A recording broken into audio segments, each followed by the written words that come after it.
గెలిచిన తర్వాత ఇంత మంచి ప్రోగ్రాంతో రావాల్సి ఉండింది కనుక అప్పుడు రావడం కుదరలేదు అనుకుంటున్నాను.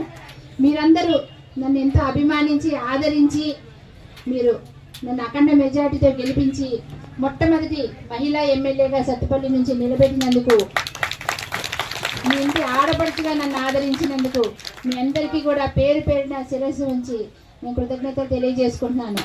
ముఖ్యంగా మనం ఏదైతే మన ప్రజలందరూ కూడా గత 10 సంవత్సరాల నుంచి చూసి ఎటువంటి అభివృద్ధి లేదు, ఎక్కడ బంగారు తెలంగాణ ఉంది అని వాళ్ళకి ఆలోచన వచ్చింది కనుక మార్పు కావాలి, మాకు కాంగ్రెస్ రావాలి, మళ్ళీ వెనకటి ఇందిరమ్మ రాజ్యం మళ్ళీ రావాలని మీరందరూ బలంగా కోరుకున్నందువల్ల మీ ఆకాంక్షల మేరకు అందరము గెలిచి కాంగ్రెస్ ప్రభుత్వం ఏర్పాటు చేయడం జరిగింది.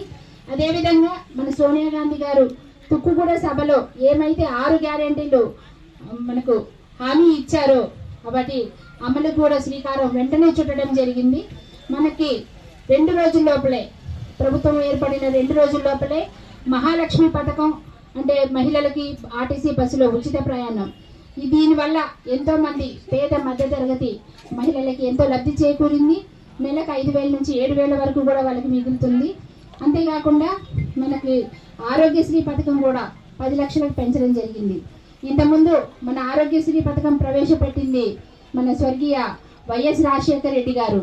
ఆయన చలవ వల్లనే మనం ఎన్ని వేల మందో ఇప్పటి వరకు కూడా ప్రాణాలు, ఆపరేషన్లు కానీ మెదడుకు సంబంధించిన ప్రతి ఒక్కటి కూడా ఆరోగ్యశ్రీ కింద మనం చాలా మంది మన చాలా ఇళ్లలో ఇంటికి ఒకరు చొప్పున ఉన్నారు ఆరోగ్యశ్రీ కింద చికిత్స చేయించుకున్న వాళ్ళు, అవునా కాదా? కనుక ఆయనను మనం ఈ టైంలో మనం ఎంతో స్మరించుకోవాలి, ఆయన కృతజ్ఞతలు తెలియజేసుకోవాలి. ఇప్పుడు దాన్ని మన రేవంత్ రెడ్డి గారు 10 లక్షలకు పెంచడం జరిగింది కనుక ఆయన కూడా మనందరి తరఫున నేను కృతజ్ఞతలు తెలియజేసుకుంటున్నాను.